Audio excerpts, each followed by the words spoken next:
yang kita sediakan anda boleh isi beg biru.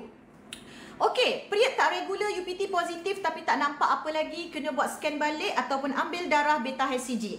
Untuk anda, wanita, kalau korang dah berkahwin ataupun masih lagi bujang tetapi ada masalah period ataupun korang dah kahwin setahun tak berjaya hamil, saya nak share 5 tanda-tanda rahim anda dalam bahaya dan tak subur. Scan berapa? Kita ada package ya, dan scan ni kita orang ada buat promotion sempena Malaysia Day. So apakah tanda-tanda yang bahaya bagi wanita untuk rahim dia? Dan macam mana kita nak tahu rahim anda subur ataupun tidak? Okey, saya akan tunjukkan kepada anda di mission scan saya ni. Korang nampak tak? Okey, apakah rahim-rahim? Tanda-tanda rahim anda dalam bahaya dan tak subur. Jadi korang kena tahu tanda-tanda ni, 5 tanda ni. Sekiranya you all ada salah satu, mungkin rahim anda dalam bahaya dan juga tak subur. Terutamanya bagi wanita yang dah berkahwin ke, yang pernah ada period ke, yang ada masalah nak pregnant ke.